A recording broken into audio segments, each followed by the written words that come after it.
And thank you, ladies and gentlemen, for joining us across the Louisiana plain, where we are advancing the cause of constitutional conservatism, raising the voice of constitutional conservatives, and slowly but surely, day by day, draining the Louisiana swamp. My name is Chris. And I'm Danielle, and this is the State of Freedom, brought to you by freedom-loving Louisiana First Patriots. Hello, State of Freedom warriors. Thank you for inviting us to be part of your day. We are so grateful for you. We couldn't ask for better listeners. Y'all are just the absolute best. And we are only here because of your encouragement and your financial support and your prayers. And if you're looking for a way to support us, advertise with us, or to send us feedback, please visit our website at freedomstate.us. We would really appreciate it if you'd help us get the word out and spread the reach of the State of Freedom. We're growing, but we could use your help. So please like the show on whatever platform you listen to us. Subscribe to the show, share it. You can even share short clips rather than full episodes. Those can be found on our YouTube and Rumble channels, and the links to those are in the show notes and over on freedomstate.us. Today, we have someone with us who is a good friend of the show. He's a constitutionalist, a patriot, a veteran, and a strong statesman. Joining us today is Representative Chuck Owen, and I couldn't be more thrilled to have him. Before we get to the conversation with Chuck, let me read the scripture of the day. And it is Matthew chapter 14, verses 22 to 32. And this is after Jesus fed the 5,000 and he sent the disciples out on the lake. And he said, y'all go ahead and get to the other side, and I'll just meet you over there. And so he did that. And it says, as soon as the people were fed, Jesus told his disciples to get into their boat and go to the other side of the lake, while he stayed behind to dismiss the people. After the crowds dispersed, Jesus went up to the hills to pray. And as night fell, he was there praying alone. But the disciples, who were now in the middle of the lake, ran into trouble, for their boat was tossed about by high winds and heavy seas. And about 4:00 in the morning, Jesus came to them walking on the waves. When the disciples saw him walking on top of the water, they were terrified and screamed, "A ghost!" Then Jesus said, "Be brave and don't be afraid. I am here."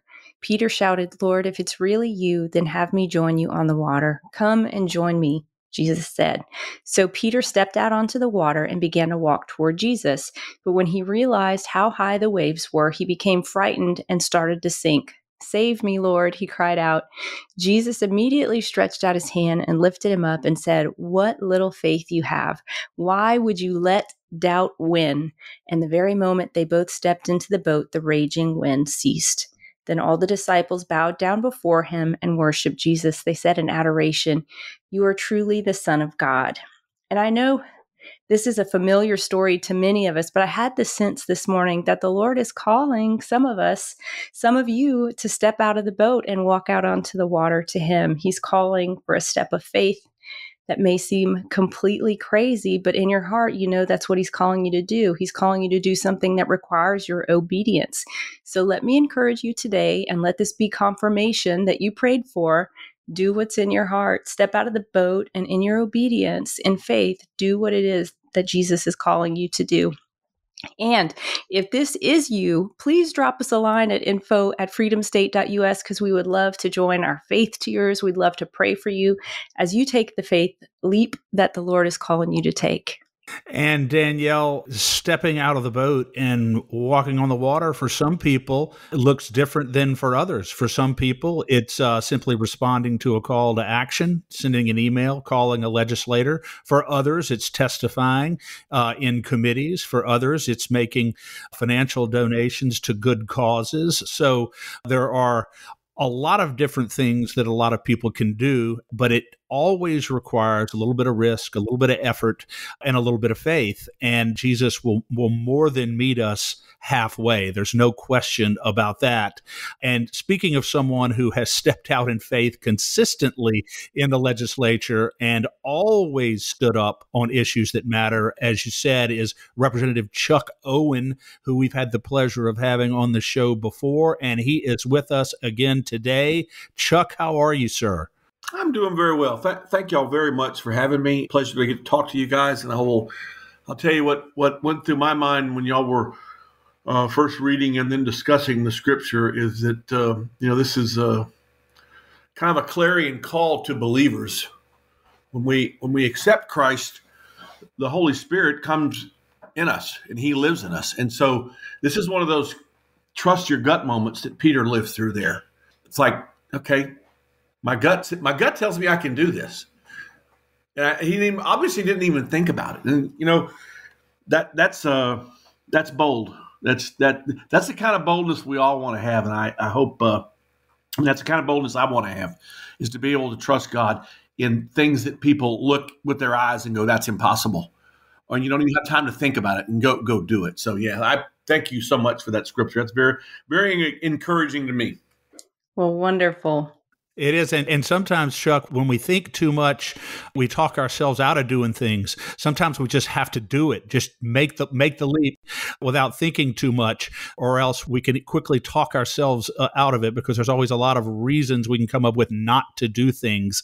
But let me start today, Chuck, by asking you, because it is so important. We're so excited about so many of the election results as they came by. We were following and promoting a lot of different candidates and races, and it looks like overall had a very good turnout. What are your thoughts overall on the election results generally in this last cycle, and what does that mean in your view for the future complexion of the House and the Senate down in the Capitol?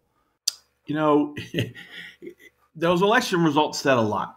First of all, they said that we have been given an enormous opportunity on the conservative side of the House to really do something. We now have an opportunity to govern well, and this is one of those moments in time where we will either succeed or not succeed. There's no middle ground here, because we're going to get a chance to implement conservative government really for the first time ever. We've had a handful of Republicans, but we've never had a conservative legislature. Never. I called the legislature last time a Vichy legislature. We've never had a conservative, forward-thinking conservative legislature. So it's our opportunity. But also said to me, Chris, that the turnout was so low, I think a lot of people have become despondent and given up. In fact, I'm sure that's the case with a lot of people. They're like going, why waste my time? Nothing ever changes in Louisiana. And so now we have to make something change. There are a lot of people that are like, I'm 60 years old. I have no recollection of Louisiana ever being right. Our food's always good. Sometimes our football teams win. We're happy people, but that's about as far as I can take it.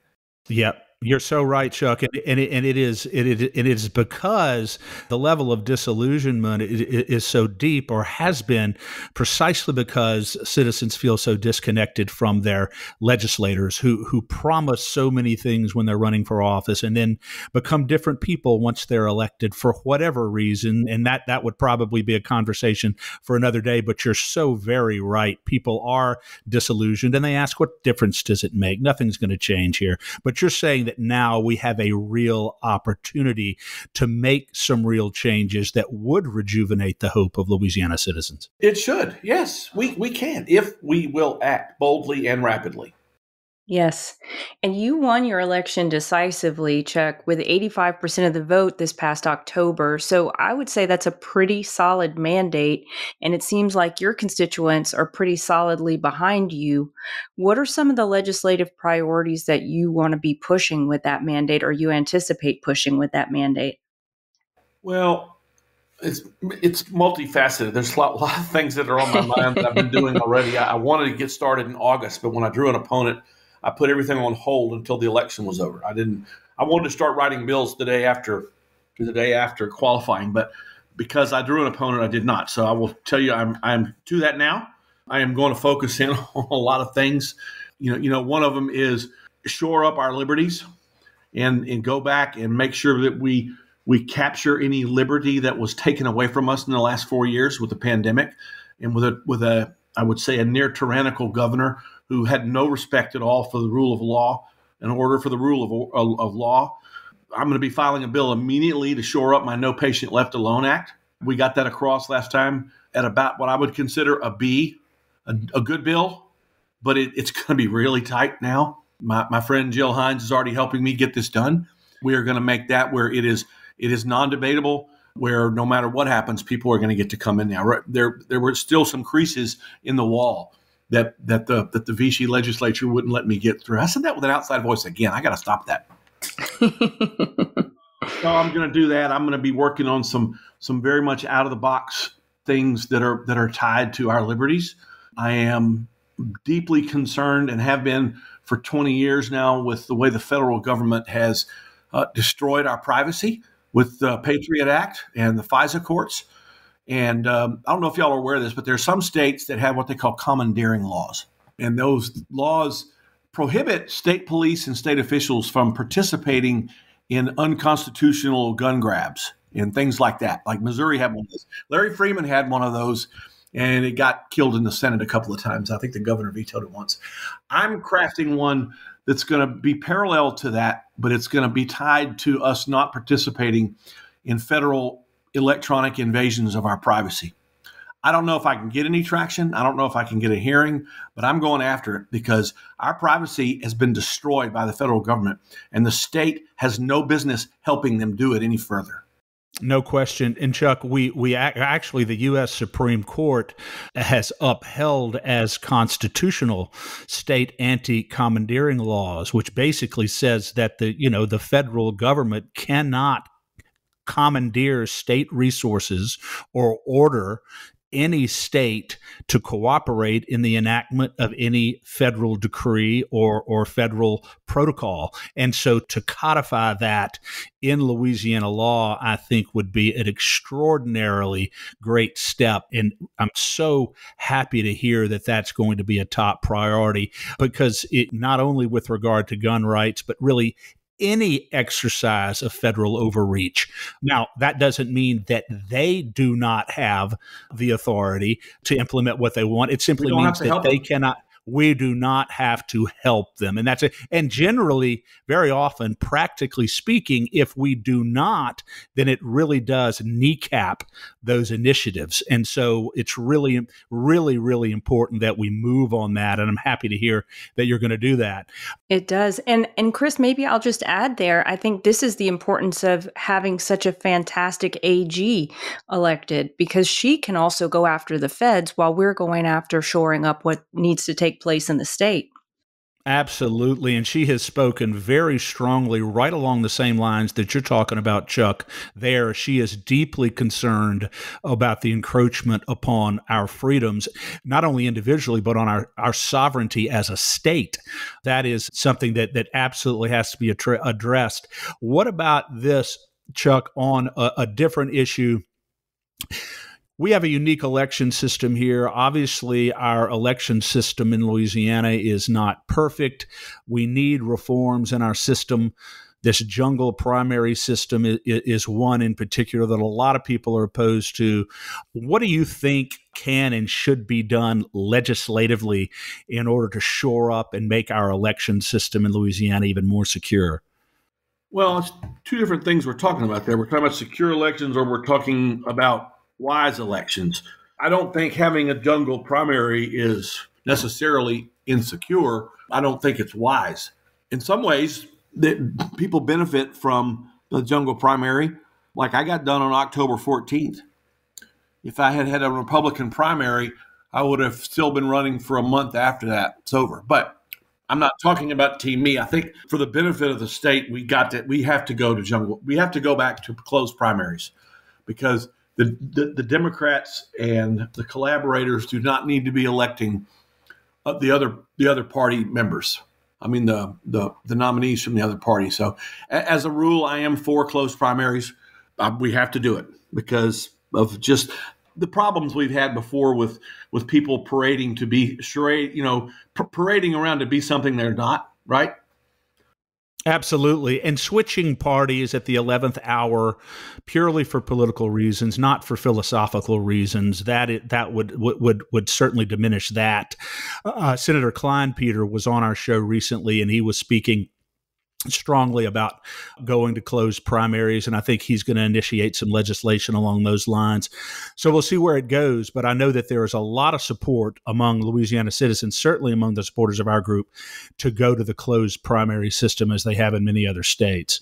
Anything you wanted to add on the security side? I didn't want to jump off of that conversation.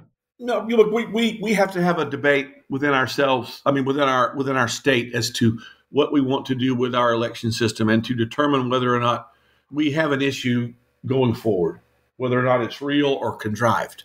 And the problem is we don't know. We just don't. We don't know. And we need to take a thorough look and stop piddling around with it. We've been piddling for 3 years at what we're going to do with our election system. And the question is it secure? Can we validate that it's secure? Do we need to keep, running our elections on our rebuilt '84 Ford Cutlass, or do we need to buy new machines? Because really, that's what we've got. We've got like a rebuilt Cutlass that works okay. It's not very attractive either, in my view. No.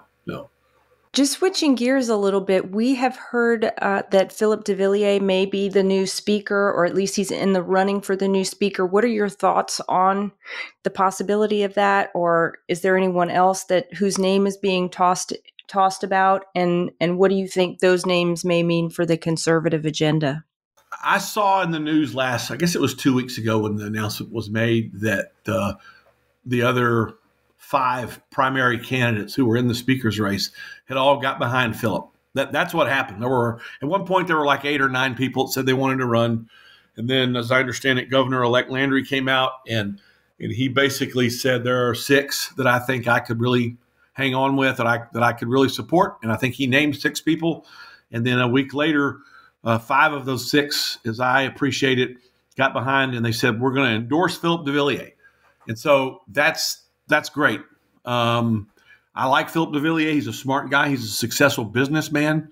I will tell you that I have seen his politics be very conservative. There were a couple times during the last session where I had one-on-one meetings with him where we talked about conservative issues. I think he is a conservative at his core. I know he's a Republican on paper, but I know he's a conservative at his core. I like the fact that he comes from the business background. I like the fact that he's not new to the party nor new to the legislature. So I think it's all good news.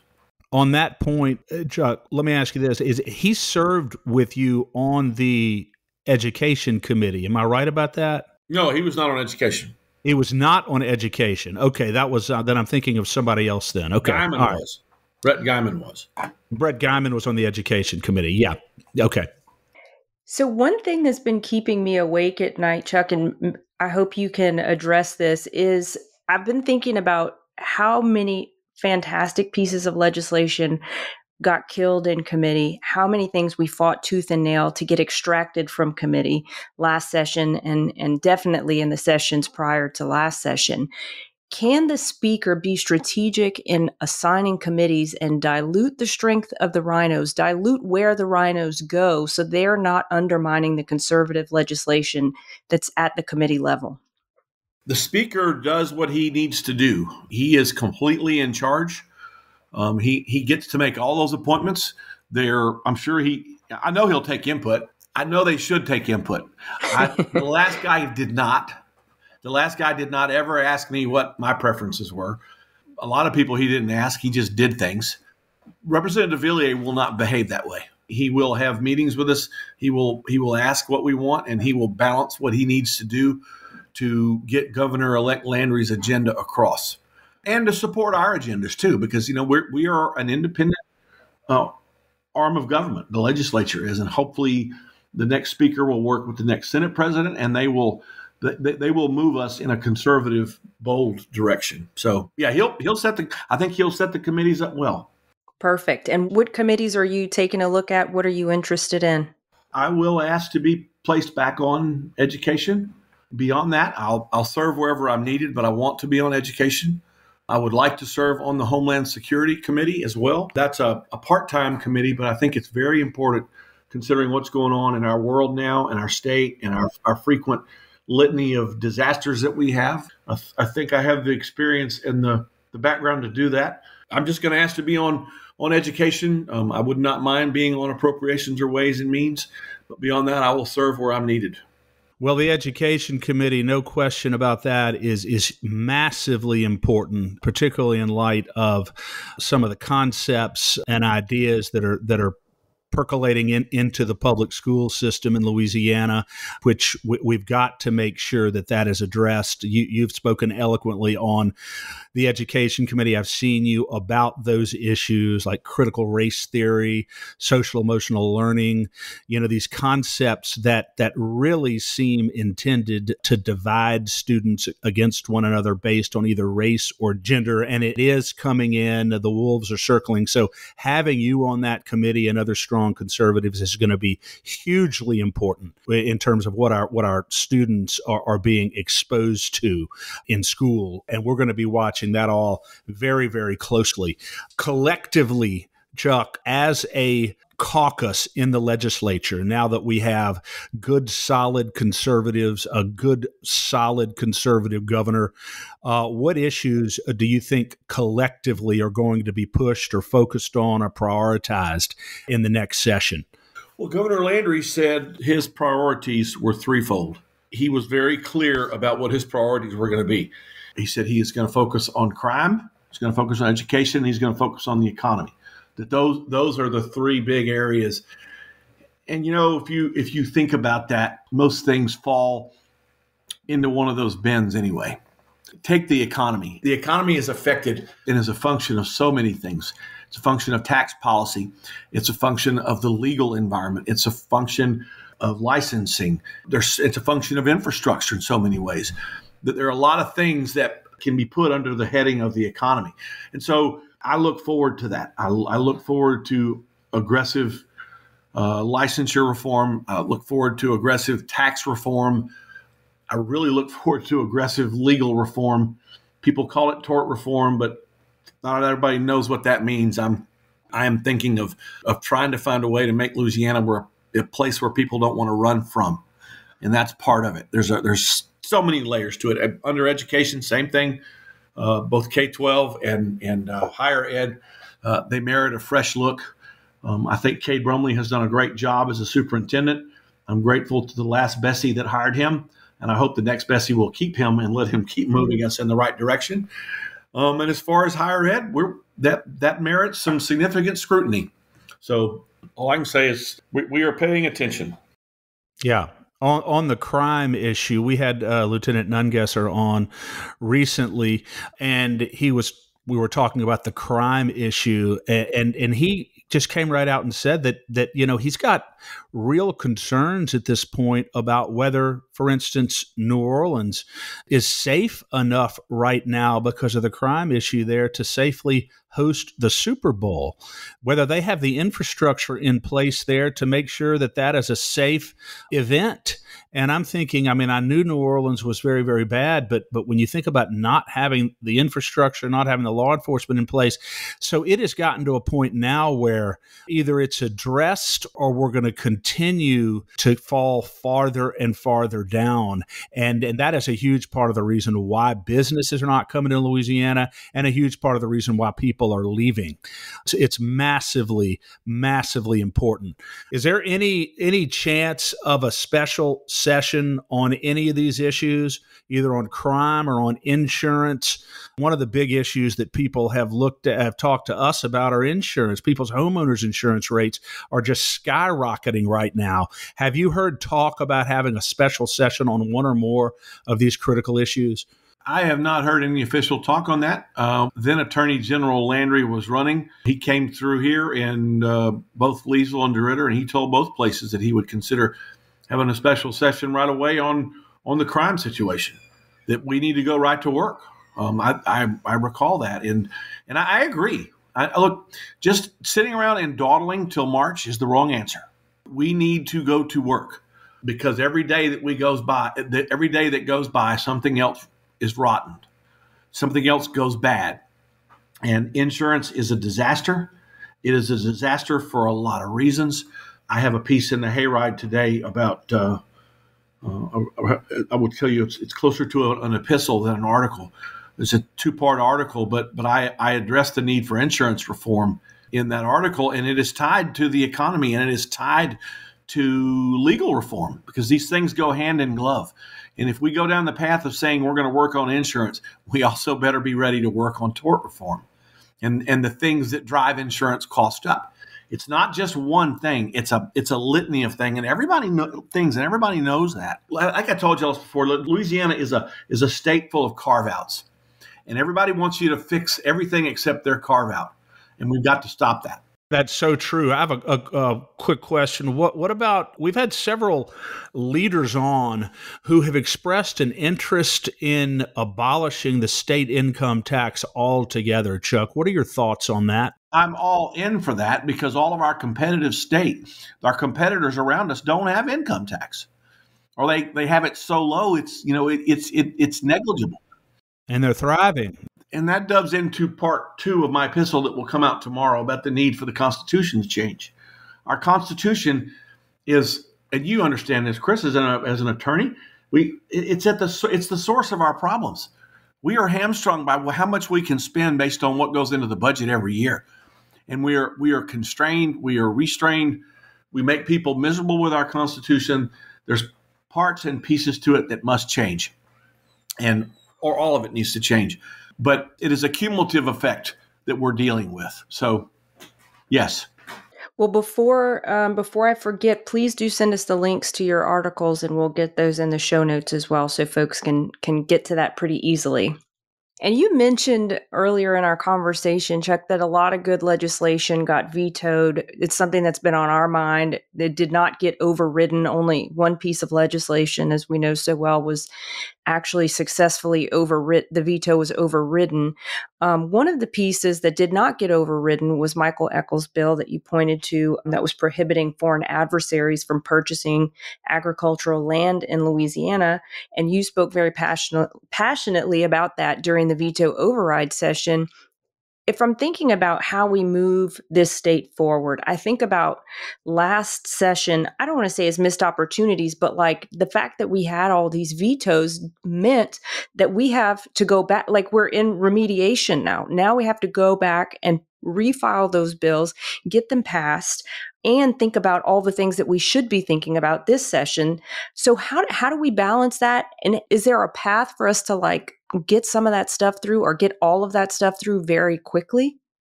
As soon as we know who the speaker is going to be, and as soon as we know who the Republican delegation chair is going to be, then I fully expect them to begin working on the legislative agenda and the legislative priorities, because you can't have 105 free agents out there crafting 105 different plans.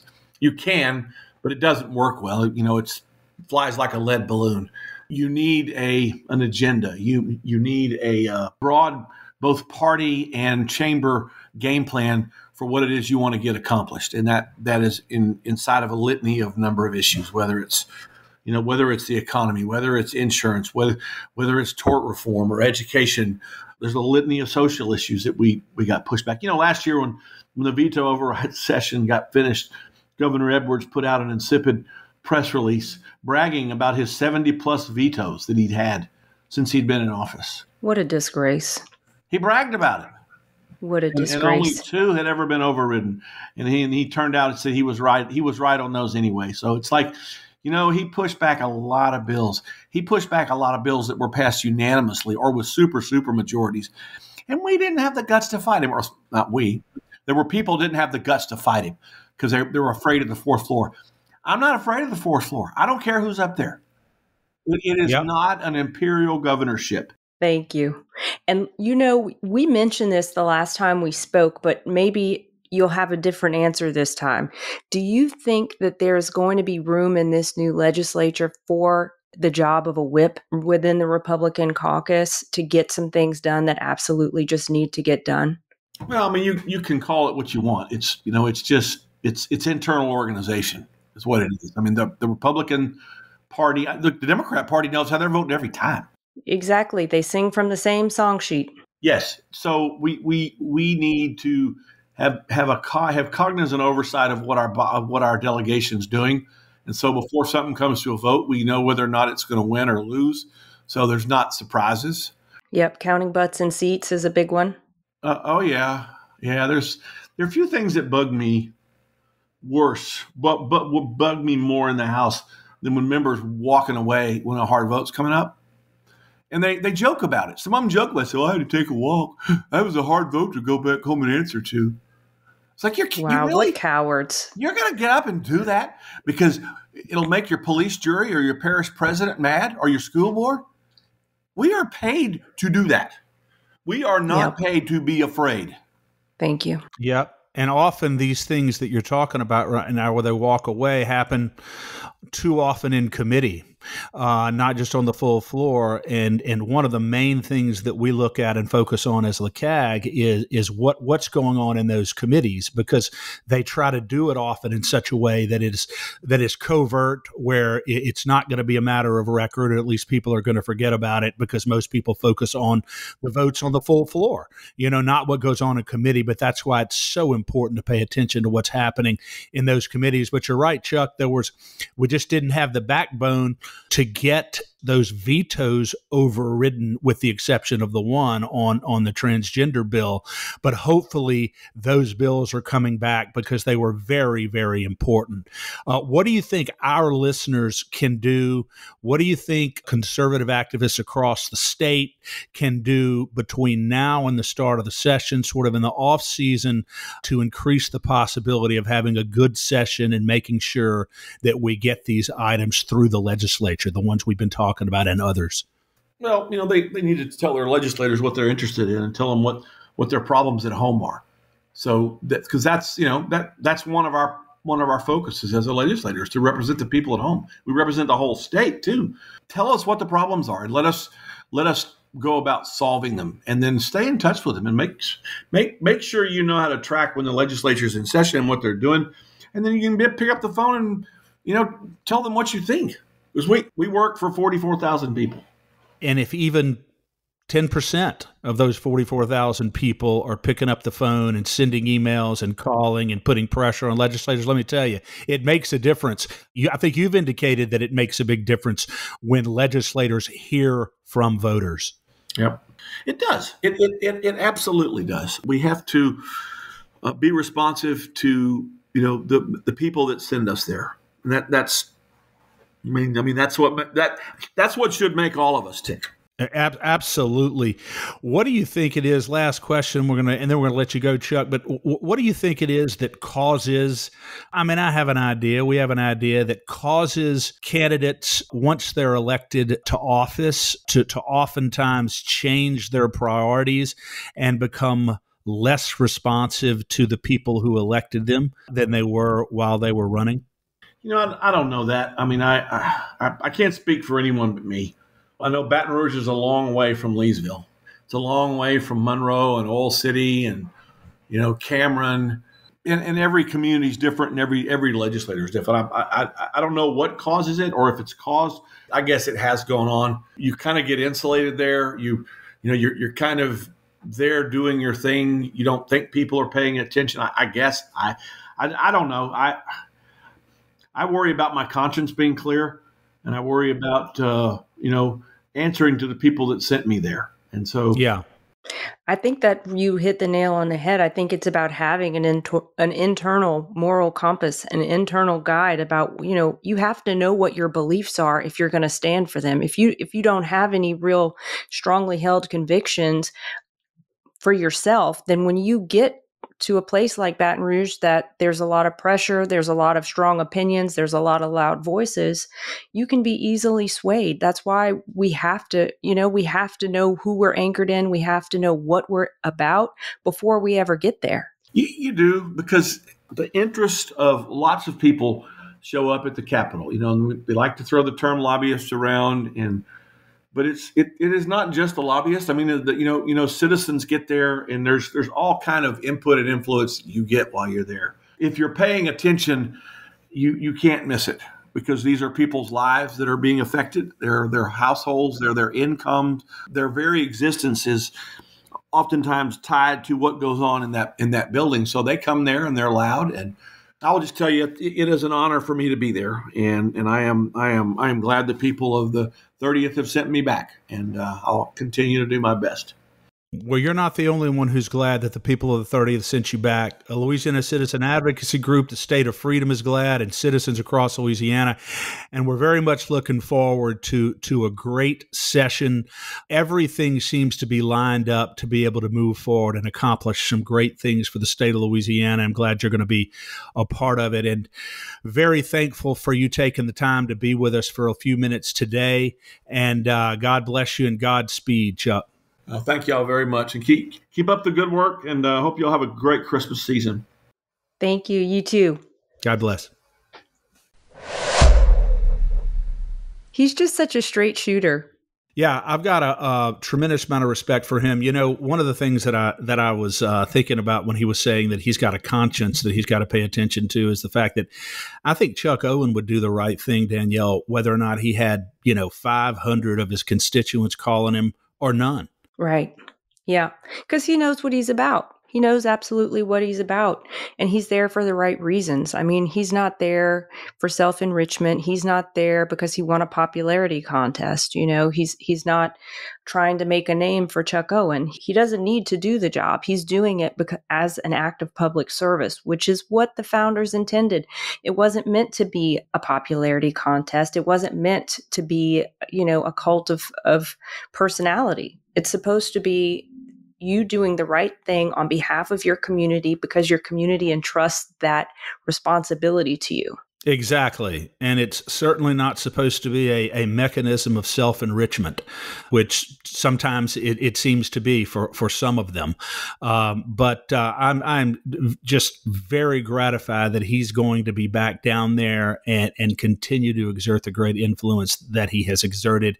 And I hope that some of the items of legislation that were vetoed that he will support and even push getting those back on the agenda and getting them passed into law, because I don't think we're going to have to worry about a veto with Jeff Landry on those items. And which means we can probably get them through the committees in even better form than they came out. So this may be an opportunity for us to put out better legislation than we could have before, because had to be so many compromises and negotiations along the way to just get them through the regular session.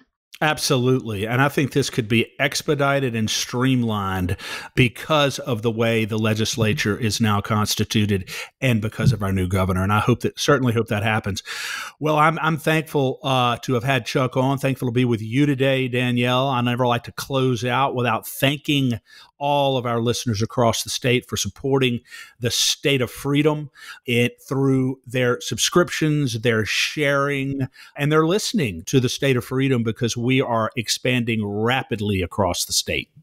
Yes, and if listeners would like to support us, they can do that at freedomstate.us, or you can give to our P.O. Box. Or send to our P.O. Box at P.O. Box 861, Berg, Louisiana. You can do the same for LeCag. Now, Chris, I was really inspired by what Chuck said, and I thought it was a great marching order for us as we're going into the holiday season. We're going into a little bit of downtime. We're taking a small breather from the campaign and have a few minutes before regular session gets started up, or before the next class of legislators is sworn in. And we should absolutely do what he said: call our legislator and say, "Hey, what's on your agenda for bringing next session?" And these are the things that are important to me. So I'm committing to do that. I'll give Jessica Domingue a call and see what's on her mind, tell her what's on my mind as well, and some of the things that are concerning me about about District 53.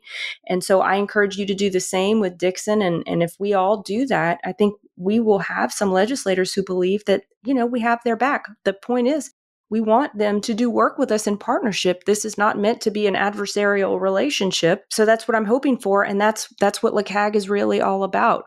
Absolutely. And we just want them to know, as you said, that we support them. We're happy that they're there, and we are engaged and paying attention and expect good things to happen, things that serve the citizens of Louisiana. And I think if we do that and they know we're involved, then a lot of good things are going to happen without question. Also want to remind our LeCag supporters, say thank you for supporting, donating, and becoming members of LeCag. bag. You can do so at www.lacag.org.